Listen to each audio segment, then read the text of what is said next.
Okay, so today we're gonna talk about JavaScript, about assets in Rails, about style sheets, how it works, and like the modern techniques to include JavaScript and JavaScript libraries in your Rails apps. I'd like to start with something pretty basic. I'd like to tell you about the library called Sprockets. You probably have heard about this, maybe not, but well, Sprockets is the way we deal with JavaScript and style sheets in our Rails apps. That's how it used to be until I don't know, until previous year maybe. um, you will meet sprockets in like in legacy apps, so I'd like to demonstrate quickly how it works. I already created the app.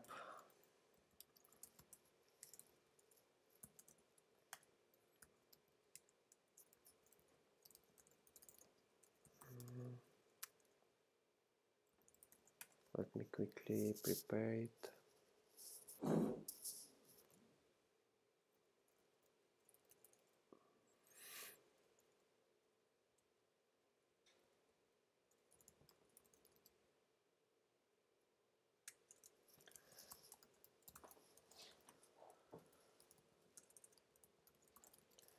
I need to create a controller in order to write some views which we will use to write to see that our style sheets and JavaScript work.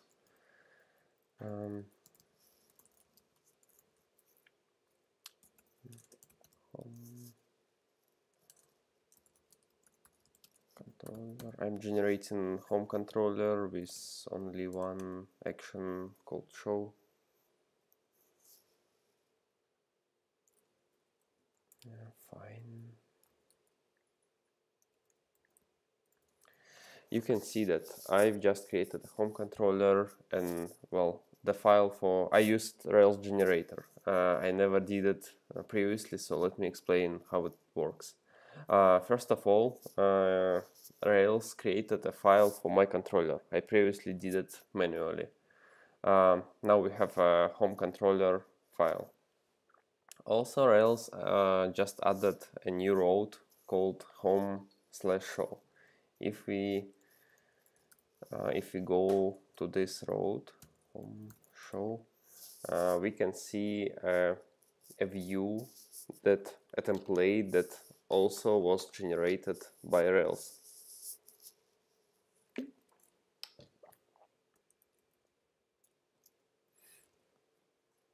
And we can see that it was generated like in a couple of seconds.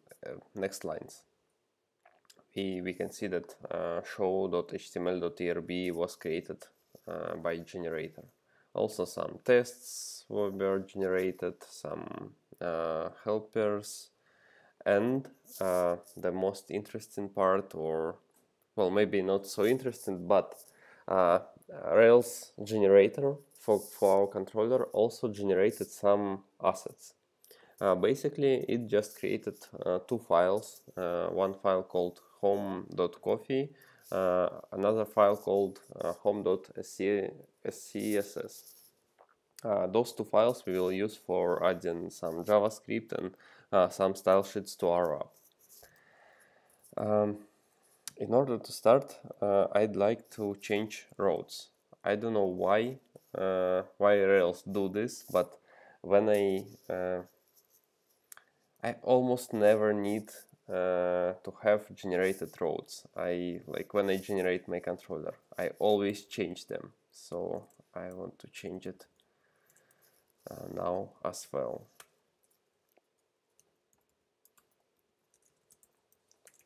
I'll point our root path to the newly created controller.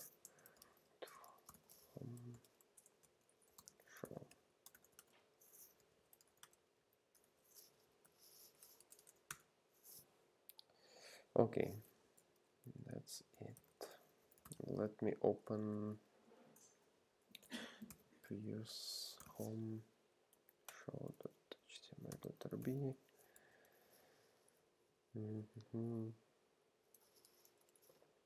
Okay, I've just did a little setup to see it on the root path.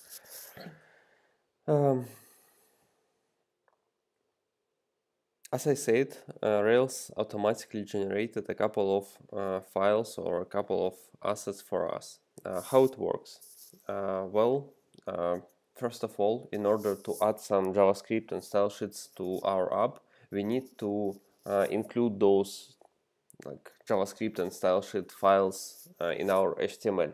How we do this? If we open a source of our page, we can see that in our head tag we have two, well, even more different things. For example, we have two tags for including style sheets and three tags for JavaScript files.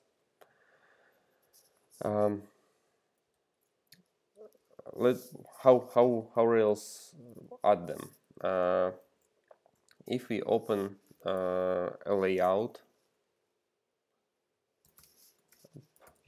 layouts, application layout, we can notice that there we have two helpers. First helper is style sheet link tag, and the second helper is JavaScript include tag. That's how we add JavaScript and style sheets to our pages. But well, where does this application come from? Well, the easiest way to learn it is to go to the documentation and check how they work. Style sheet link tag.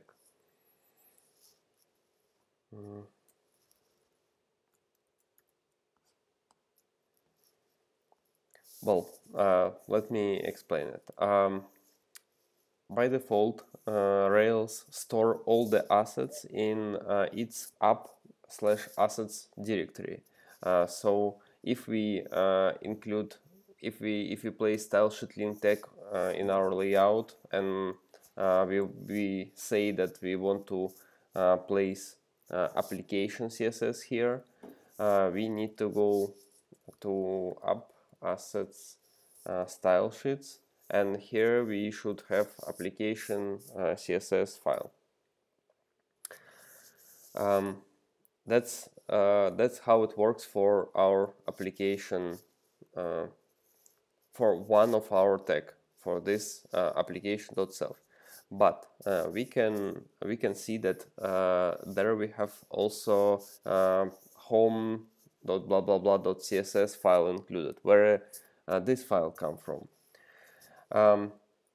In our application CSS, we can notice this. I don't know how to call them. It's some kind of DSL, and this DSL is provided by Sprockets for us. And here we have required tree. If we read documentation for Sprockets, we will know that required tree means that this application CSS file should include all the files that are in the same directory that application CSS stays in. So if I list all the files in this directory, app assets style sheets, we can notice that here we have home as CSS, and that's how it was included to our page. If we create a new style sheet file, for example, app assets style sheets, let's call it main SCSS. We will see that Sprockets added one more style sheet tag to our page. Right here we can see our assets/main CSS. That's how it works. Well, you may say that it is okay to include multiple style sheets files in our development while we do development, but how, well, it's kind of optimal for production. Well, Sprockets has some rake tasks called, for example, one of those tasks is assets precompile. One of those tasks is assets precompile. This assets precompile task do compile all the assets in one single file. So in production we won't have multiple files, but we will have only one single file for our users, and it will work. It will be well, fast enough for users to download it. We won't touch assets precompile today because it's, well, about production environment, and you will have a separate lecture about this. Let's get back to our style sheets.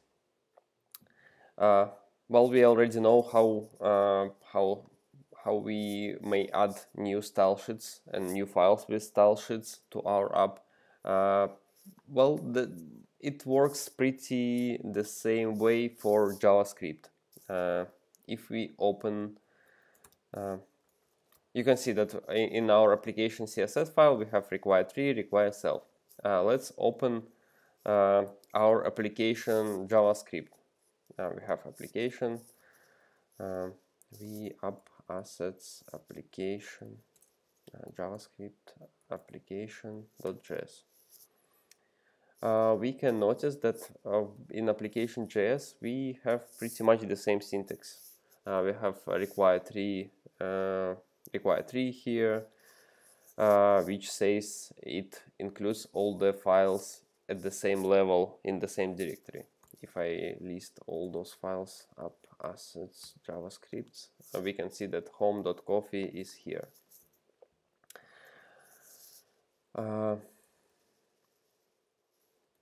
That's where applications.js come from. That's where home.js come from. Also, you may notice that in application.js we have require Rails UJS. What is Rails UJS? Where does it come from? Well, it comes from a gem. We can see it in our gem file. I hope so. Well, there is no Rails UJS gem, but probably it's just built in Rails or in Sprockets. I'm not sure right now, but I believe it is built in our Rails. Well, basically, Rails UJS is a library to do some Ajax requests on our page. I'll send you a link to the chat so you can see all the features of Rails UJS. I also probably won't touch this today. Yeah, Rails UJS was moved into Rails itself. Action view. Yeah, that's interesting.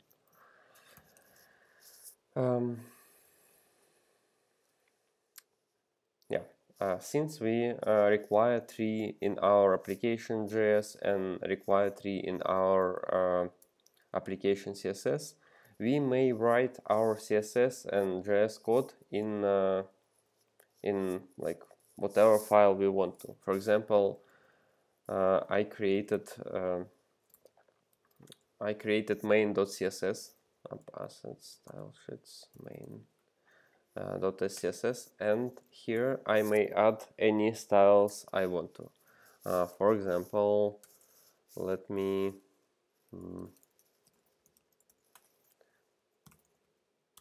change the color of the text.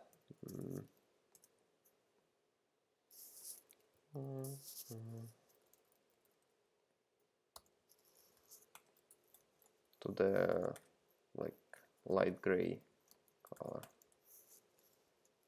If I refresh my page, we may notice that well, I'm not sure you see it, but the color of the text is changed. Font name.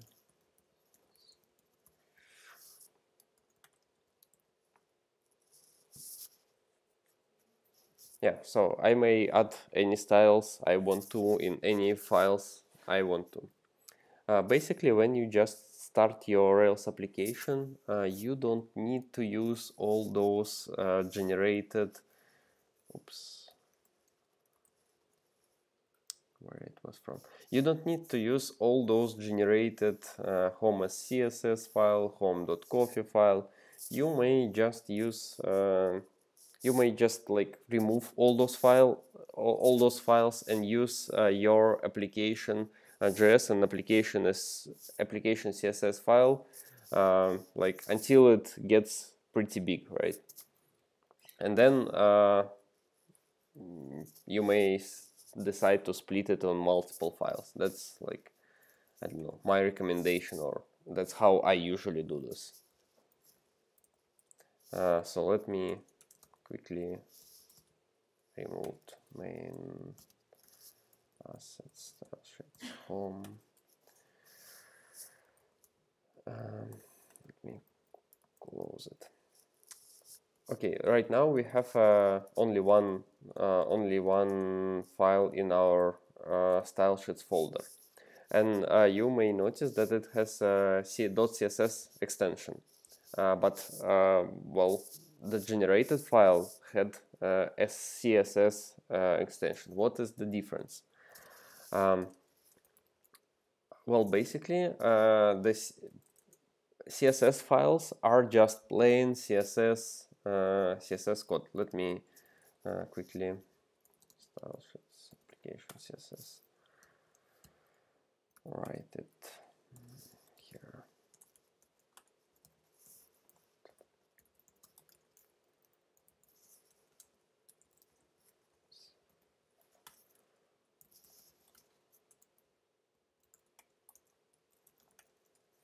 I just wrote very simple basic CSS.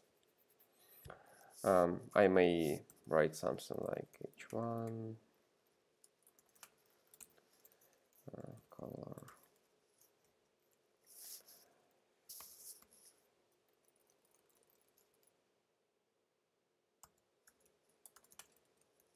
like make h1 text blue, something like this.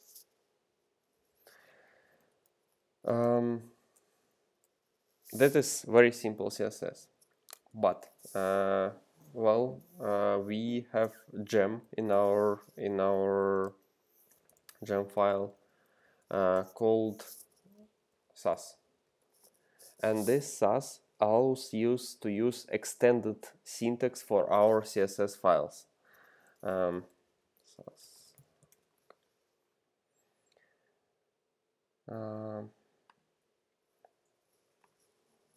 I'll send you a link to read about Sass. Well, probably at the very beginning you don't need all the features, or even not all. I'm not sure you even need features of Sass when you just start to write your first Rails applications. It maybe makes sense to learn some CSS first, but there are some features that Sass or that Sass has that that may be useful for you. For example, imagine, let me open my view, home show. Let me add another title.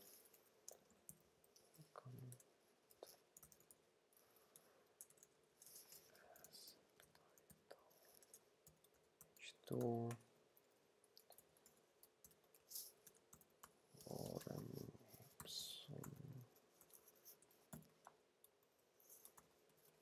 and then I add one more subtitle.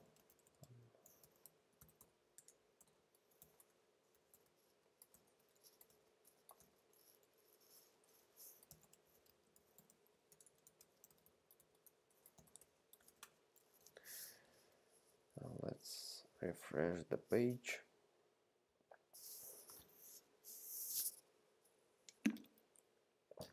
I've added two more like subtitles to the page, and they are different kinds of subtitles: H1, H2, H3.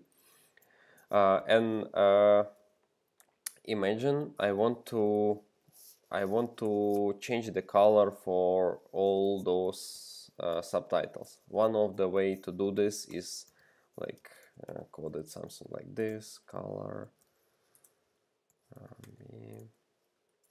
Well, probably it's not the best example because, well, okay, fine. H1, H2, H3. I just changed the color of all the subtitles. But then maybe I want to have some text that looks like a text, but I want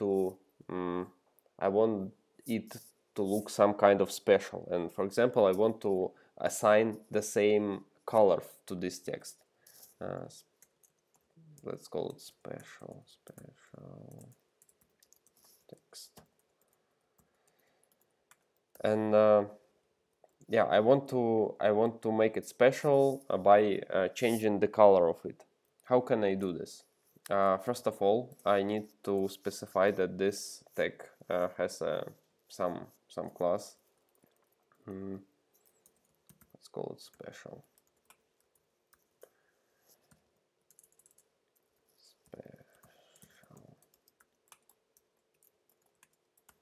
And well, I need to define the same color for this. Yeah, it was changed.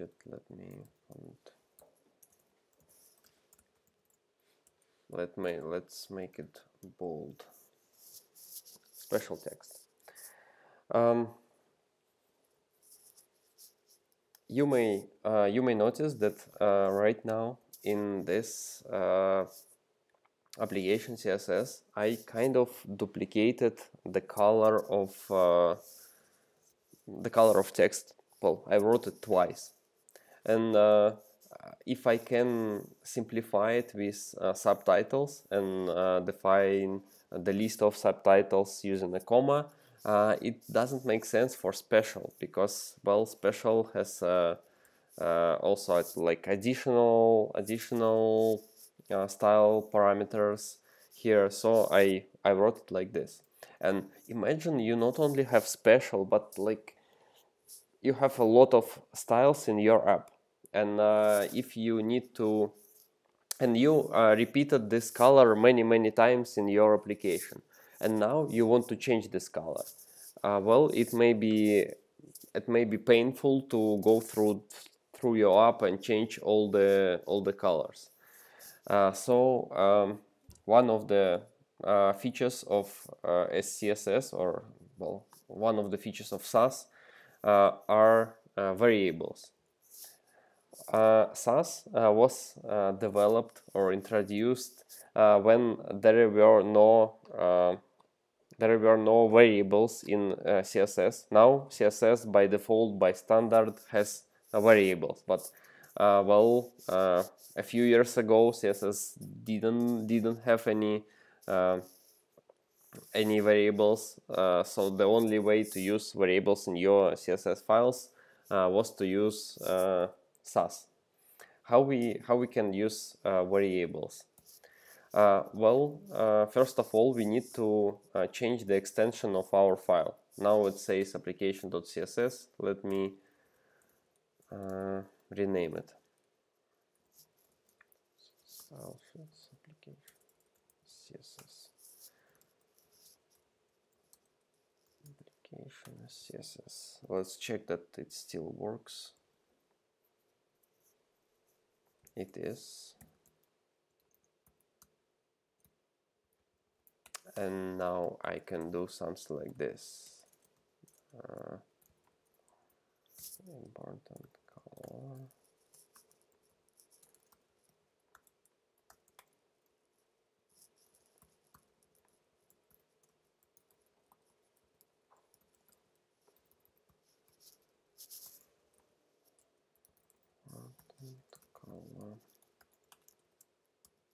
Let's see that it works.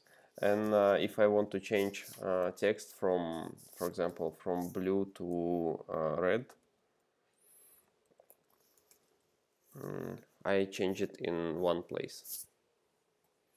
And that's why SAS was introduced many years ago. And well, the variables is only one feature of SAS. There are many other features like nesting, like I don't know, imports, I don't know, some calculations. I'll send you a link to the documentation. You can read it yourself. What I wanted to say is that Sprockets and SAS Rails gem allows us to use SAS in our Rails applications. Well, the same way we have the similar thing for JavaScript. If we have SAS for style sheets, we have Coffee for JavaScript. Well, again, many years ago, people decided that syntax of JavaScript doesn't look well, and we may do it better. And they introduced language called Coffee or CoffeeScript, probably. It's I don't know, some kind of improved JavaScript. It's still JavaScript, but it looks more like Ruby or more like Python.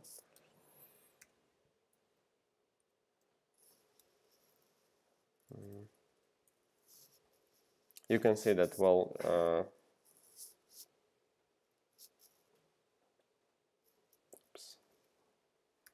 oops, too large.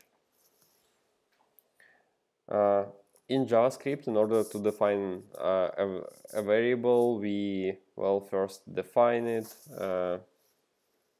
first declare it, then assign a value to it, and then we may use it. In CoffeeScript, we do this differently. We just write as we do it in Ruby. If we change the value, the compiled value is also changed. But our browsers can't use CoffeeScript by default. That's also why we need Sprockets. Sprockets gets all our Sprockets and Coffee Rails gem gets our Coffee files and convert them to the JavaScript in order to send it to browser. Well, I won't stop on this Coffee, and I won't show you any syntax, because I believe nobody start Rails apps, or, well, like very few people start Rails apps with Coffee in the modern JavaScript world. As I said, CoffeeScript was introduced many years ago. There were no ES6, there were no ES 2018 standards. But nowadays, everything improved significantly. We no longer need Coffee Rails to write our JavaScript.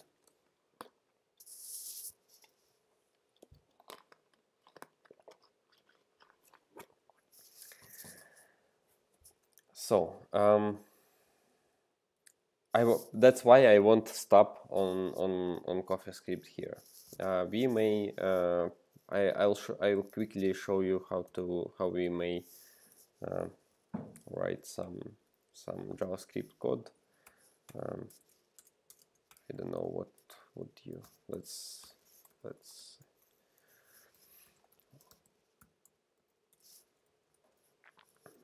we may write some simple code, reload the page, and we should see the alert we just coded.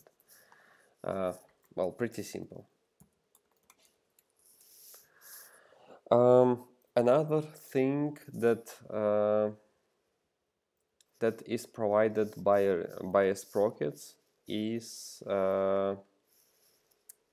files as assets.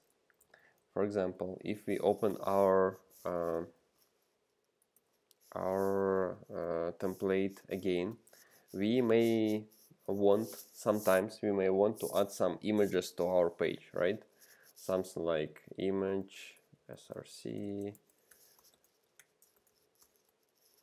blah blah blah. Well, in Rails we have a sprockets, and the sprockets helps us with managing all those files. In order to include an image to your file, we need to place it under the app assets folder. So I'll copy the file from my downloads folder to our app assets images folder. That's app assets images. You may see that I have panda.jpg in my images folder. So how we can use it? It should be as simple as this image tag.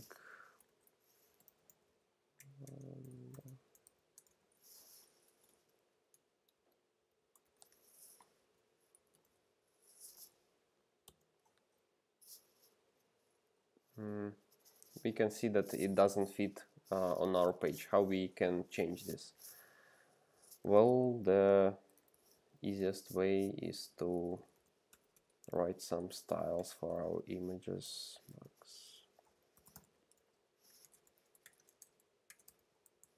Max width 100%.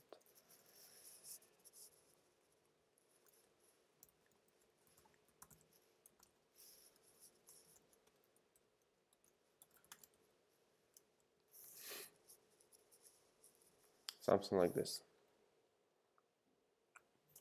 That's how we can work with files in our Rails app. That's what I just added an image to the folder, and now I can use it using the image tag helper. There are more tags similar to image tag. We may want to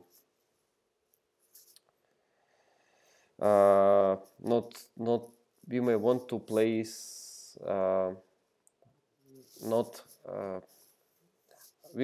sometimes we may want to not only show image, but I don't know. Well, there is no use case for this, at least.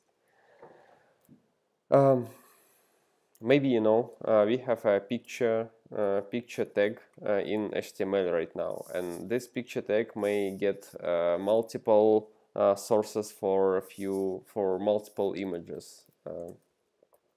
Picture, something like this. Image.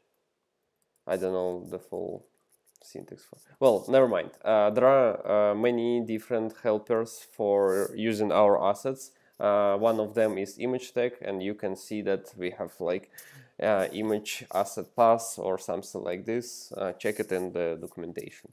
Let's not go deep with it. That's basically it about the sprockets. That's everything I wanted to show you. What I want to say is that, well, Sprockets works well with simple JavaScript, with simple CSS, and probably if you just start your first Rails app, Sprockets is a good tool to go with. But the modern world of front end of JavaScript and style sheets progressed very well during the last few years, and people on front end use they created many great tools for writing JavaScript and for writing CSS, for writing our CSS. For example,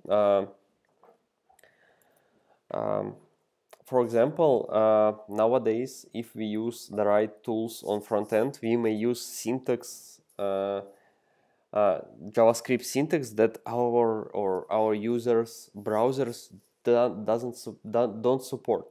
How we can do this? We use tools that like get our JavaScript files written in the modern JavaScript syntax, and those tools convert those like modern files to the older syntax in order to be understood by old browsers. And well, as I said, there are many tools, and for CSS there are also some tools for writing CSS like the good way. And until, I don't know, until last year or until the year before last year, Rails, well, didn't support all those modern tools, and there were a lot of discussions about this, like Rails getting old. Rails promotes sprockets, which doesn't support, I don't know, modern JavaScript syntax or something else. It works bad with React, and well, there were a lot of discussions about this, and people invented a new tool. It's kind of a replacement for sprockets. They called it webpacker.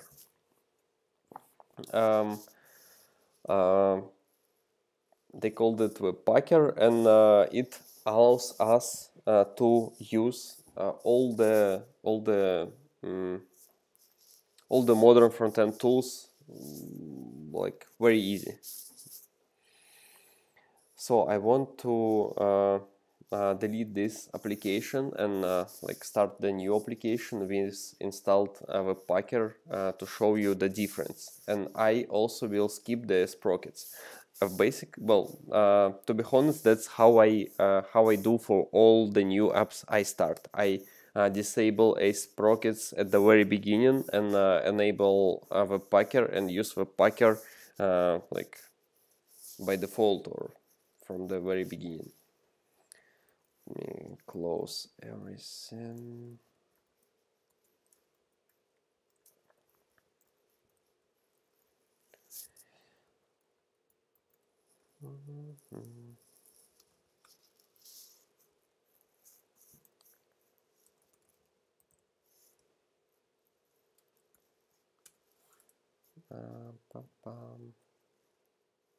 What I want to say, I need to skip JavaScript, and I want to new help. I want to install webpacker.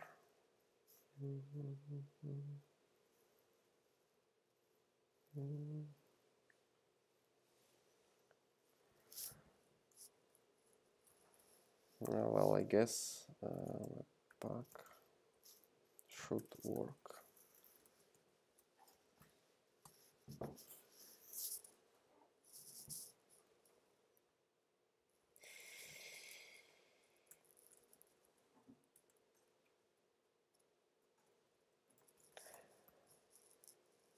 Okay, never mind. I'll add webpacker myself.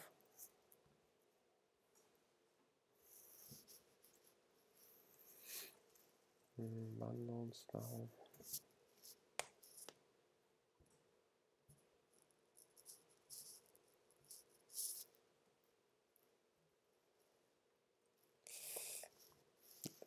Oops.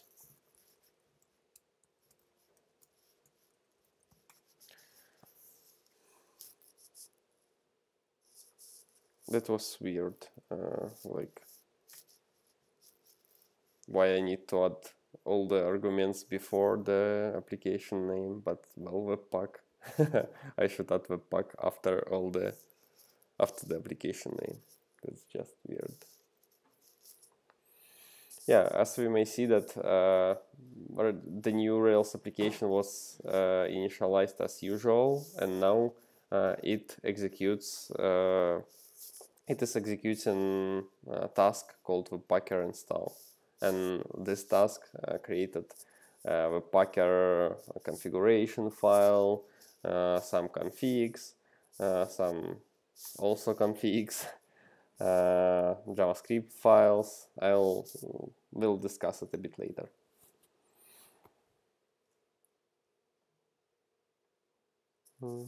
All libraries we need for modern frontend is installing. Like we had Sass before, now we also will have Sass, but well, not using Sass Rails gem, but using PostCSS and PostCSS Sass extension. So basically, Webpacker gave us a way to use modern tools in our Rails apps. That's how I see. Well, I believe Webpacker will be a default solution for the new Rails apps very soon. Maybe even starting from Rails 6.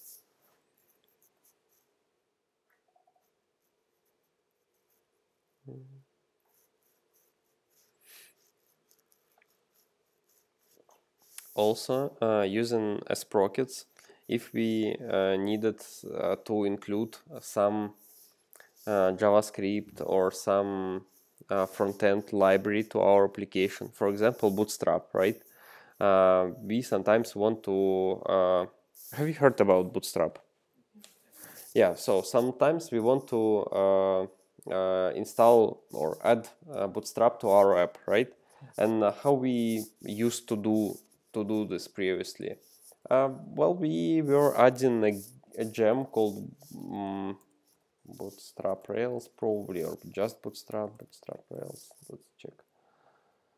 We were adding a new gem to our file, but well, this gem was just a wrapper around the real front-end library, and well, somebody needed to update this gem after the front-end library was updated, and like it creates additional work for this gem maintainers, and well, it's some kind of a hack because we need gems for Ruby code, but well,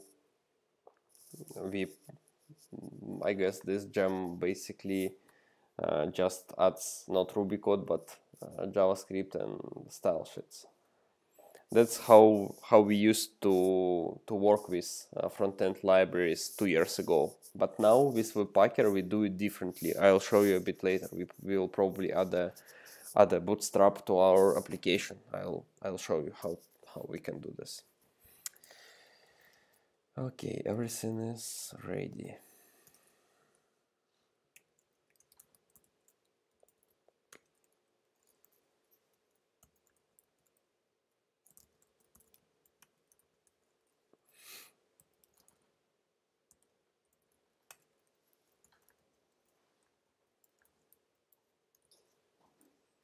Let's check that our application works. Yeah, fuck. SQLite, I hate you.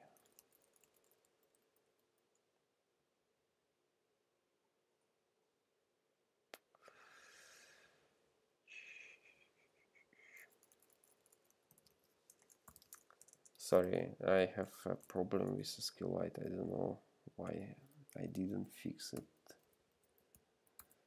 I'll try to disable active record.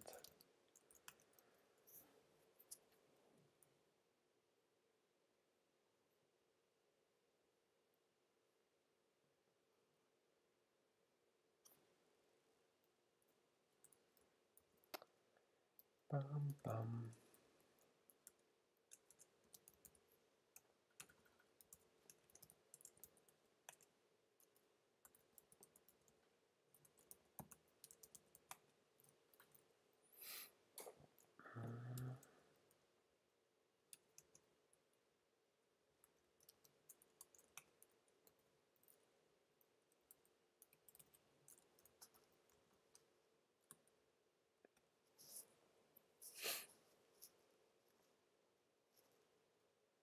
I planned to skip active record while I was generating the new app, but well, it didn't work for whatever reason. Okay.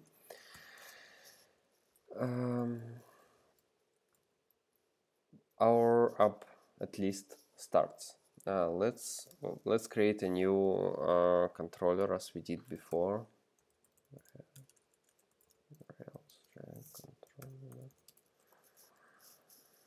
Home controller with only one index show. Let's change our roads.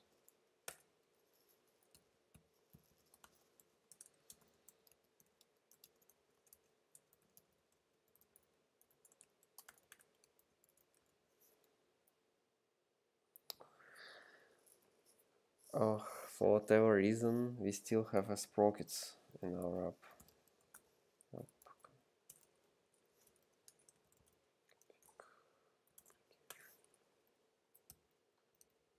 Sprockets while it's here.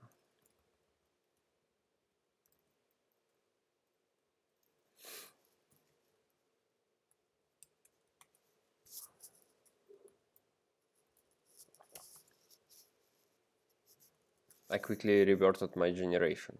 If you don't like what Rails generated for you, you may use just delete command and this will revert everything. I disabled sprockets because we don't need this, and I planned to do this using a -j option while I was creating the app, but it didn't work for, I don't know why, but never mind. SAS Rails, we don't need SAS Rails. SQLite, we don't need SQLite anymore. JBuilder. Bundle. Let's see that server still works.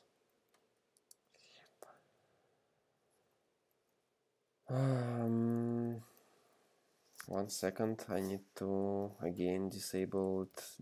I disabled sprockets in application RB, but also in environment.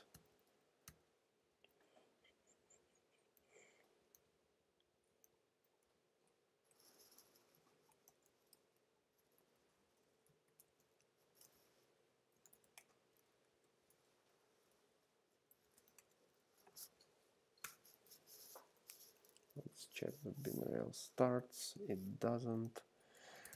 RAM config initializers.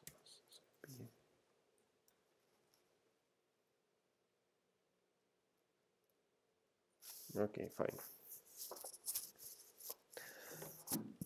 Now it works. Let's generate our controller one more time. Fucking nonsense. Okay.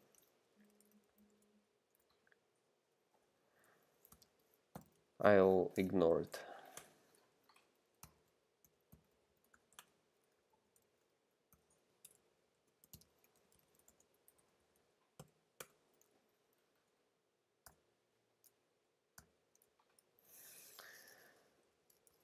Let's see that it works. Yeah, we now again see the template for our home controller. Let's see what we have as style sheets and JavaScript file. I believe we should have nothing. Yeah, well, we have a style sheet. Let's see how it works. We use layouts application. Yeah, it's not very easy to remove something from our Rails app. That's why I tried to generate the new app with webpacker. Let's get rid of it. Yeah, well, now that's how it's supposed to be from the beginning. We don't have any style sheet and JavaScript files in our application. And I also removed app assets folder. We don't need this. Well, we may use it as well, but well, in my opinion, we don't need this if we use webpacker in our app. But well, how it will work? What if we need to add some styles? What should we do? You may notice that we have application JavaScript folder. JavaScript, it has packs folder, it has application.js folder. What I usually do at the very beginning is change my app JavaScript to another folder. For example, well, I don't like app/JavaScript because I usually store not only JavaScript in this folder, but well, many different assets. I store style sheets there, I store images, well, many different things. What should we, how should we work with it? Well, app, config webpack YAML source path app front end. Let's go to front end. App JavaScripts app front end. Now we have app front end packs application JS file. This application.js file works as a like entry point to your application. What does it mean? Well, let be hello world from webpacker. Let it stay. You can see that nothing is outputted to the console right now. What we want is to include this application.js file to our layout. How can we do this? Let's change our layout. Use layout, application layout. Instead of writing how it was JavaScript include tag, we should use other helpers provided by webpacker gem, and we can learn them in webpacker documentation. JavaScript pack tag,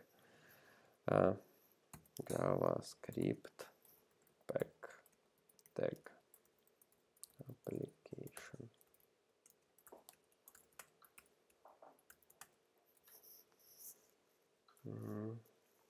Let's see that it works.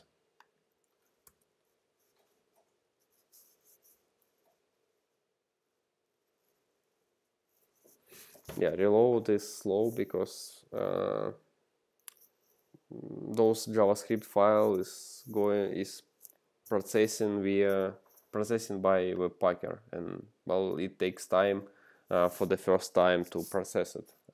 When I reload the page second time, it will reload quickly because well, after the first loading something was cached. We can see that it loads faster the second time. And now we can see that we have a packs application.js file here, and if we open console, we will see console log. But well, that's not everything. Now I will show you something weird. Well, let's start from not very weird thing. Sometimes we may want to add all the JavaScript code right to this file. This is okay, but if we want to have multiple files, what should we do? Previously we had something like require 3 or require home, for example, if you wanted to require a separate file. Right now we may use standard JavaScript syntax for importing files. We may write something like import JavaScript, JavaScript's main.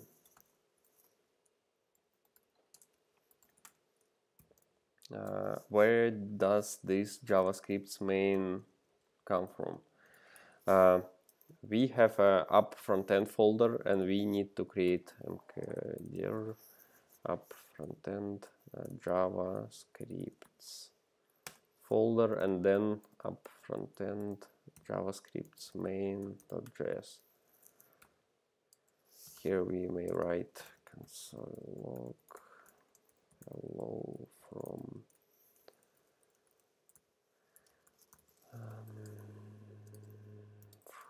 main.js.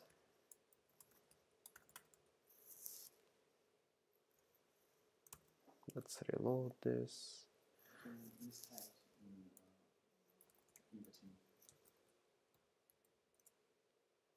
Okay.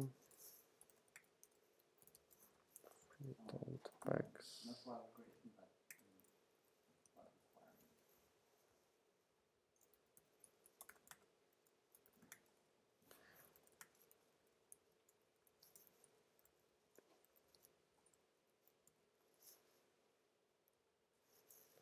Well, it still doesn't require. Let me quickly check the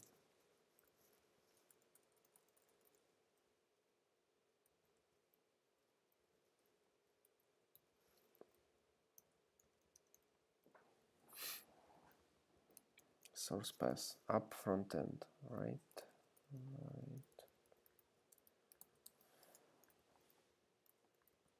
App frontend, then application.js, import JavaScript slash main.js.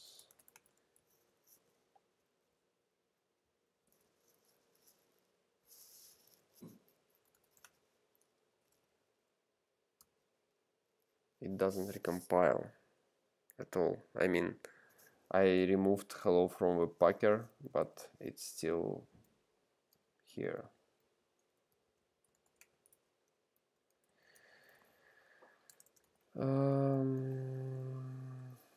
But it should recompile, right?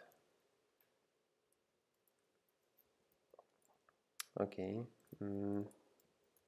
Plan B. We have a bin webpacker webpack dev server. Let's try to use it.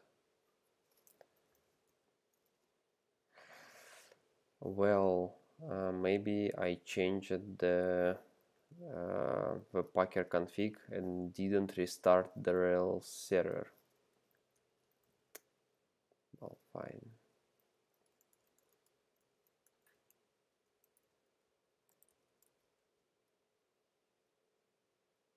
Yeah, here we go. We have hello from main.js. I guess I didn't restart the server after I changed the config.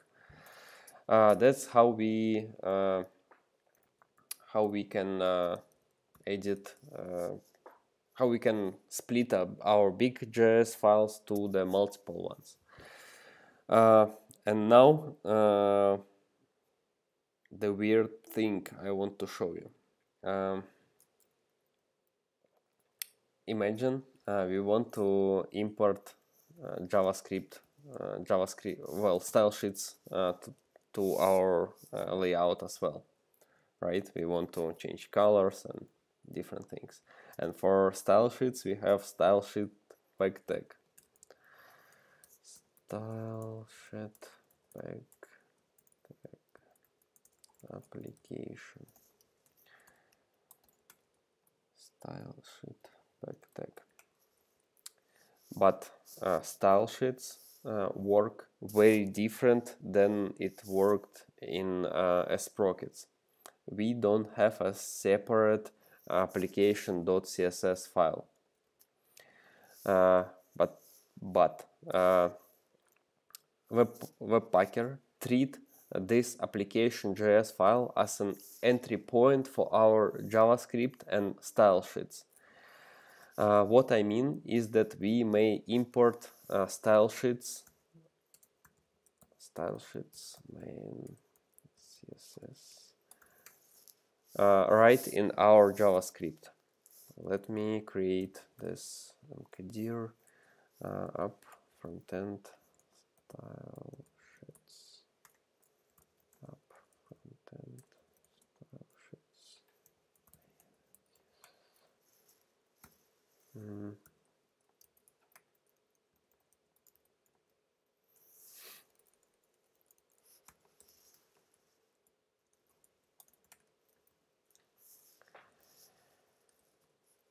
Let's reload the page. It automatically gets reloaded. Yeah, we can see that it works. And you also may notice that I didn't reload it manually. It was reloaded automatically. I personally don't really like it, but it's done by webpack dev server. I run it in a separate console. But it's not necessary. We may reload it manually if you want to.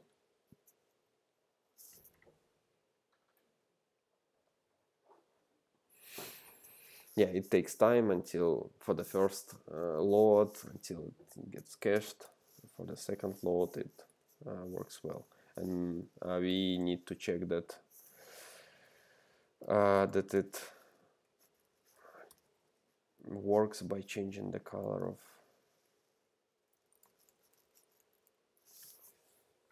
Well, it's slow. Maybe it wasn't a bad idea to run a webpack dev server. Yeah, changes are applied to our page. And if we take a look at our HTML, we may see that we now have application CSS here and application JS here. Why it works so weirdly? Basically, it works like this because webpacker use webpack. Webpack is a front-end tool that was introduced a few years ago.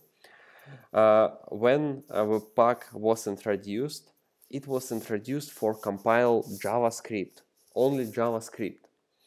And people started to use it for JavaScript. And then everybody really liked webpack, so they wanted to use it not only for JavaScript, but for CSS. And well, they didn't change webpack, but they changed, they kind of added a plugin to this webpack. Webpack is pretty customizable by plugins. So instead of changing webpack to support something like CSS, they added plugins to support CSS, and now we may import CSS files in our JavaScript files. It's, well, very complicated thing very complicated thing for beginners, but well, you will get used to it, and it will help you a lot if you would write your front end using React or some other modern front-end library.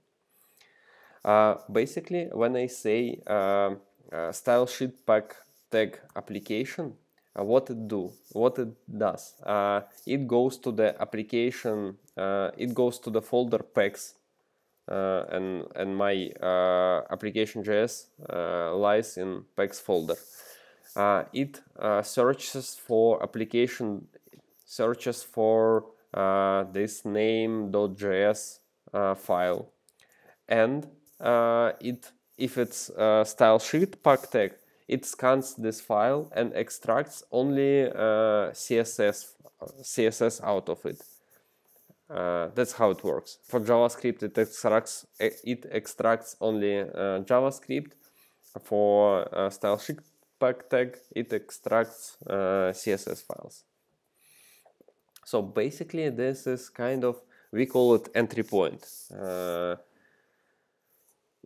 We may like separate it. I personally don't write any JavaScript or CSS here. I just import other files.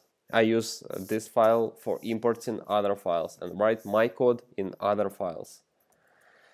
Let me quickly check that it's real Sass here, because maybe it's just plain CSS. And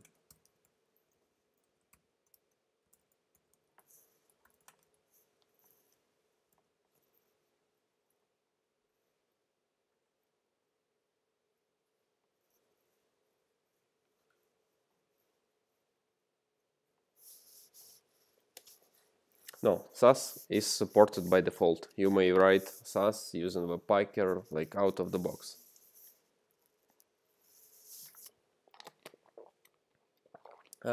Why did we need this webpacker? As I said previously, if we needed to use some front-end library, the go-to way was to wrap this library using a gem and then install gem in your gem file. And well, maintainers should constantly support this gem. When front-end library is updated, you should update your gem. That was not very like useful. With Webpacker, we do it differently. Right now, we, along with gem file in our application folder, we now have package.json. We package JSON, and right now in this package.json we may add any dependencies we want to use. As I said, let's try to install Bootstrap. Bootstrap to include to use. Let's start to use Bootstrap in our app. Right now with Webpacker we no longer need to Google for Bootstrap, Rails, blah blah blah. We may try to Google Bootstrap Webpacker. There should be some tutorials, but let's try to use some kind of native way. Well, let's say npm install Bootstrap.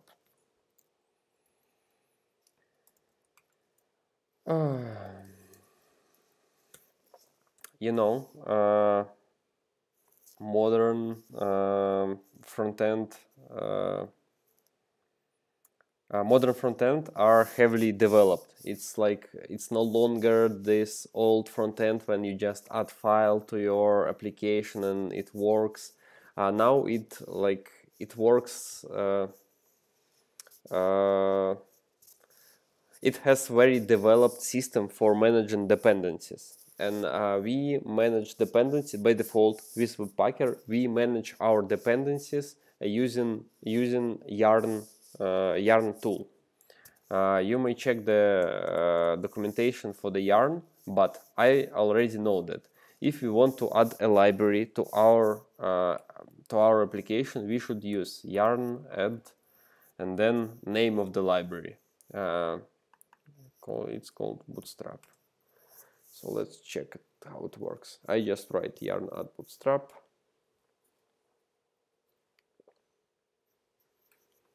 We can see that, well, it installs the Bootstrap because it started to show some warnings related to it. We may see that our package.json was changed. I executed yarn add Bootstrap in my command line. We may see that we have Bootstrap added to the package.json, and also it was added to the yarn log file. Yarn log is very similar to gem file log.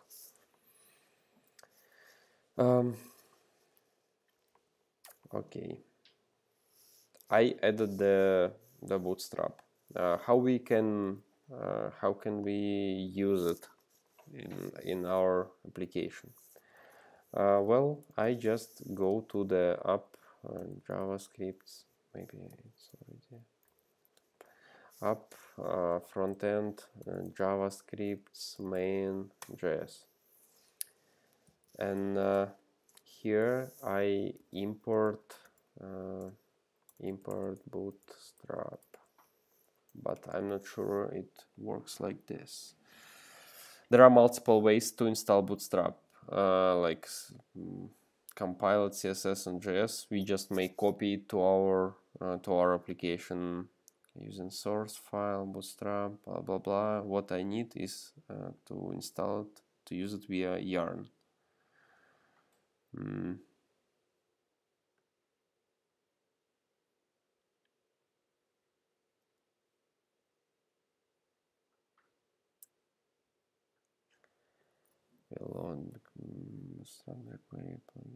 Blah blah blah. Well,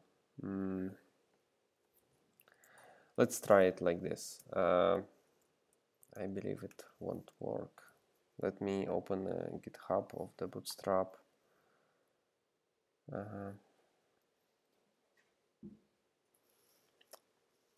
I want to use Bootstrap. That means I want to include it to my app. How can I included. Well, basically I go to the Bootstrap, dist, JavaScript. We have Bootstrap.js here. Let me check package JSON. Sorry, it may look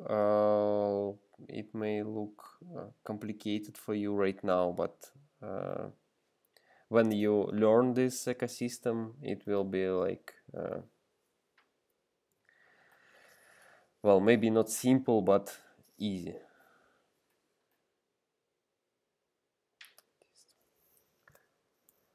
I guess import bootstrap should do the work. Let's check.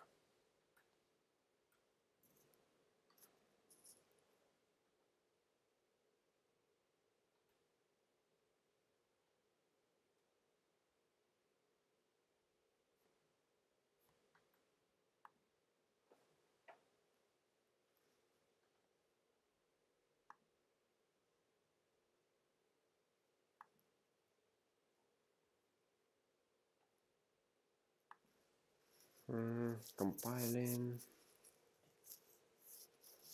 again until it's cached. It's pretty slow. It's interesting. I say that webpacker is like a modern solution, very like you should start your new application with it, but it's like slower than older solution.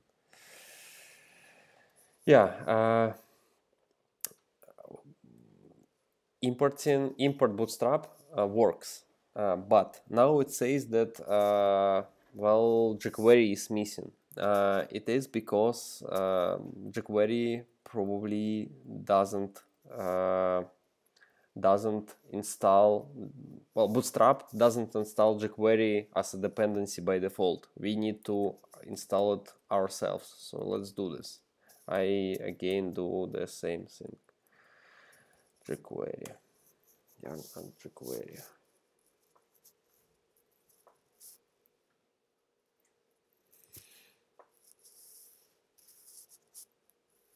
Well, maybe googling Bootstrap webpacker is not a bad idea. I believe there should be some articles about this. We can see that jQuery is downloaded. Now we need to import it. jQuery, I hope it works like this. Let's reload the page.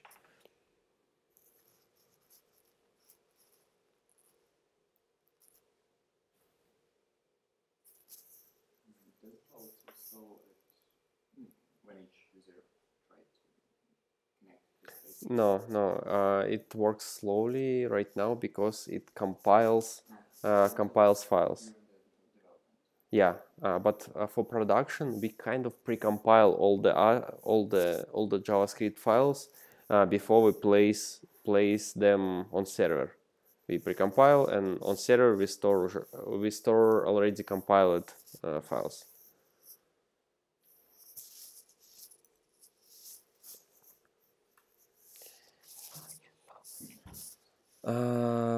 Yeah, let's also, we should believe warnings. Now we had two warnings.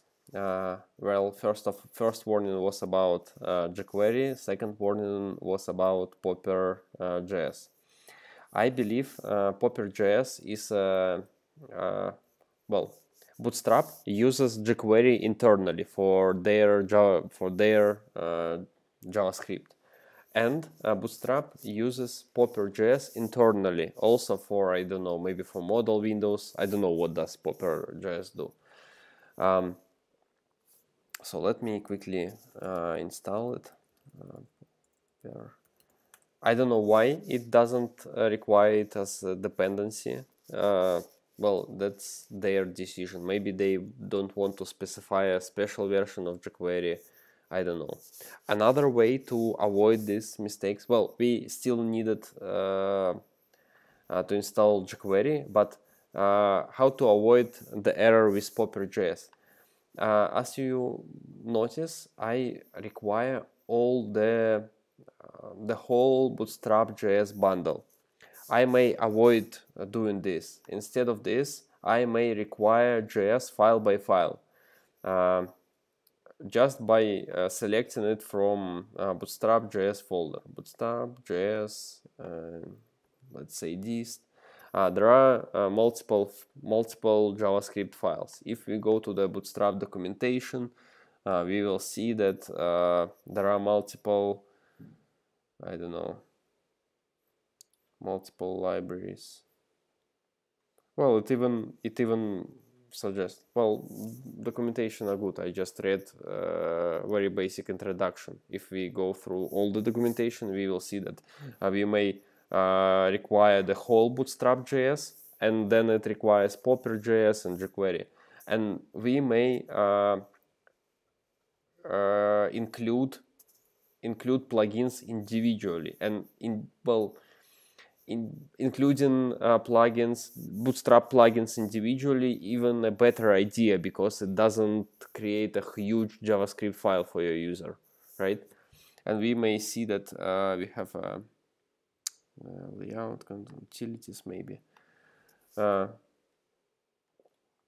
not utilities. Extend components.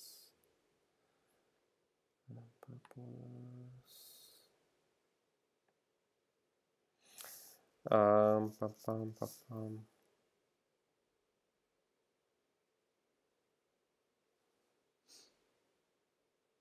Well, you need to read carefully the documentation for JavaScript if you want to like include not the whole Bootstrap on your page, but like one by one, because well, some components of Bootstrap require JavaScript, some of them doesn't require require JavaScript. Present our JavaScript require util.js. Yeah, but I already started to require the whole Bootstrap. Let's stick to it. Popper.js was installed. Reloading the page. I hope it will work well.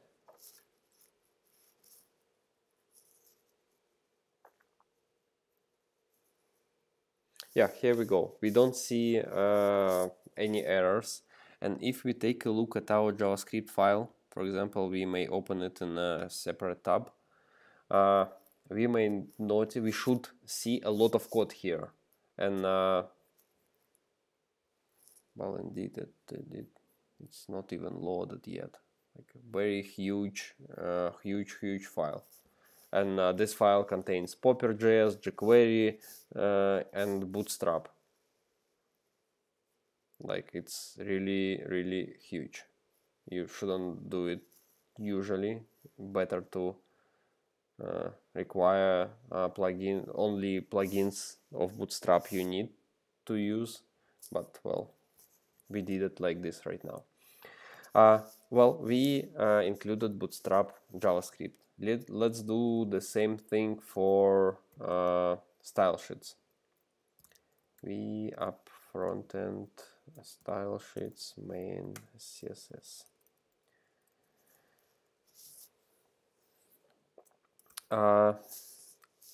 Well, as I mentioned previously, SCSS or SAS has import feature, and for this import we may specify what we want to import.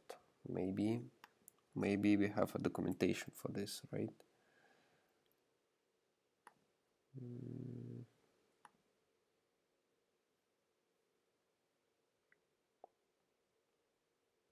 Import Bootstrap.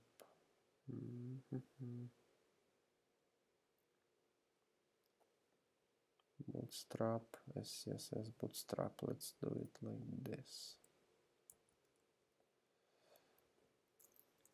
I'm not sure about this tilde. Let's try. I guess this tilde symbol here means that we are requiring not from our file system, but from the library. I'm not 100% sure. Better to double check this. Let's reload the page and see if it works.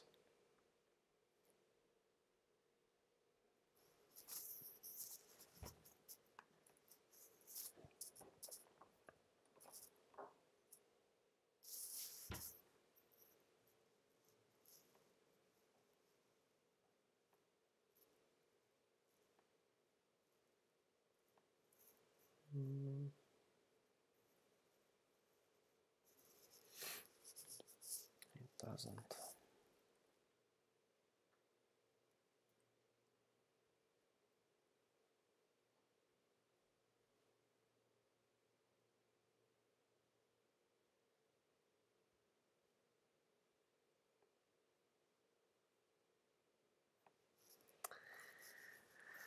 Yeah, I guess some error happened in my JavaScript, and it didn't compile, and that's why we see this error that doesn't say us what is wrong.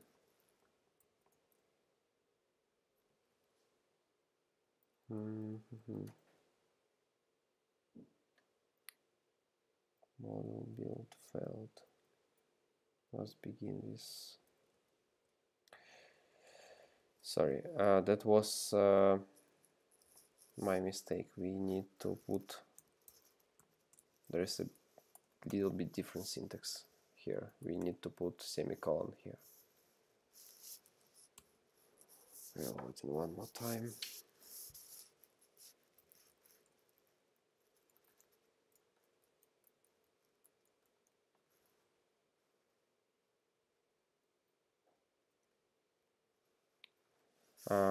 Yeah, file to import not found or unreadable. Yes, that's because we didn't say it's not on our application folder, but it is a library. Let me reload the page one more time. It says compiler.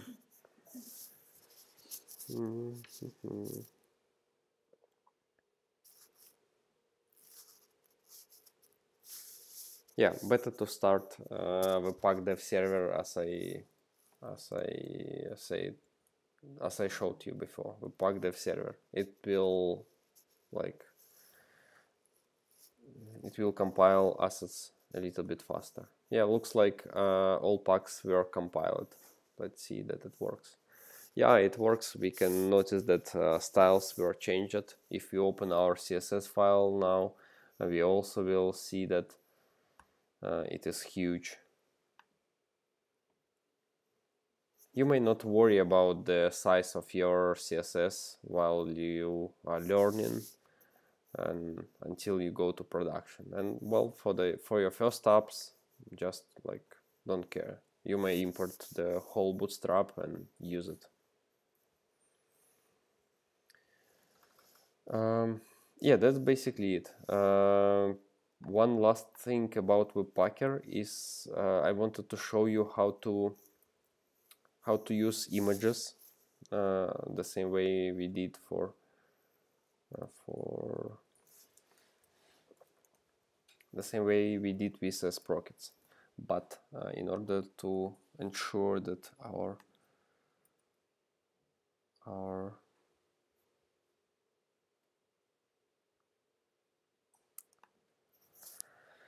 bootstrap is included and works well, I'd like to quickly add navbar here. Just yeah.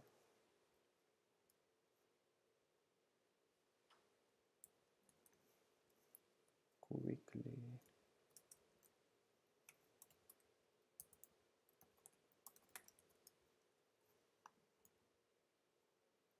Okay, yeah, it works.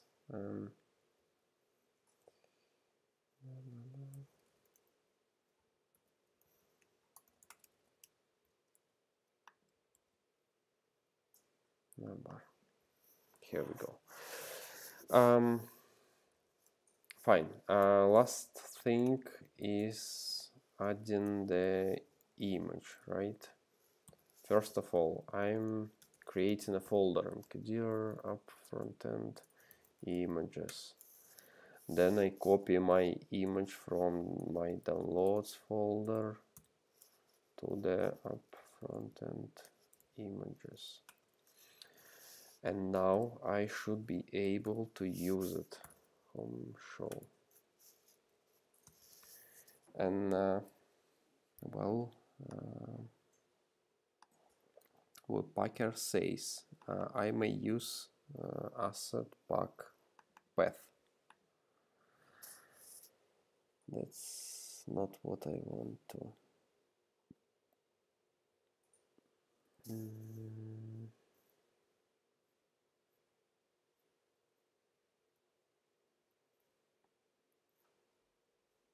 Use asset pack path.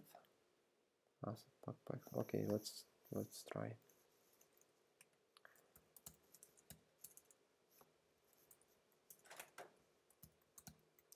Sourcing.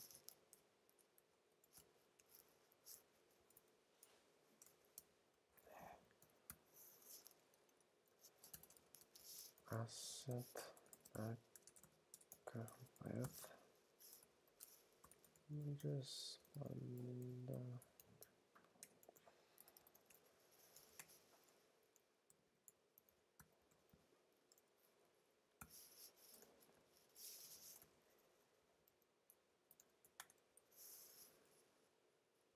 let's check.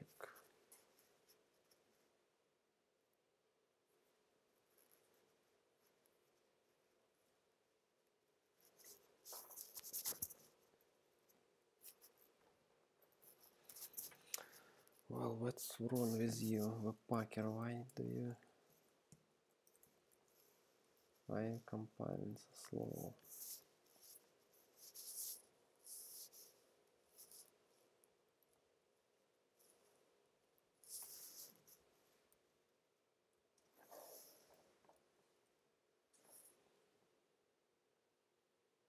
Output and server webpacks.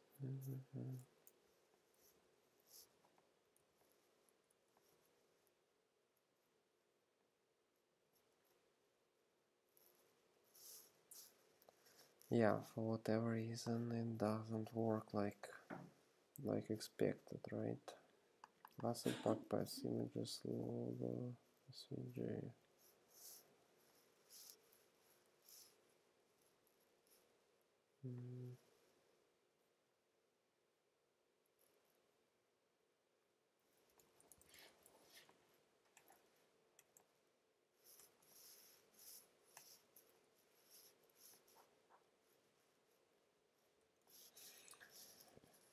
Oh, that's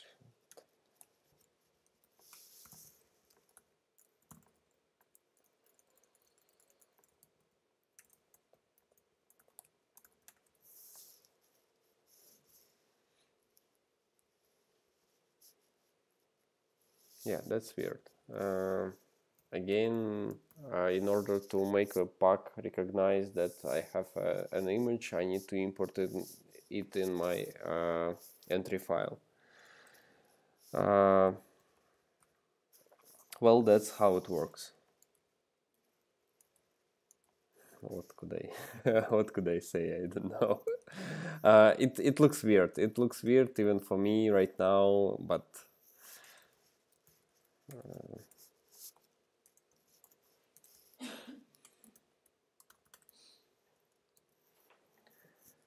that's how it works.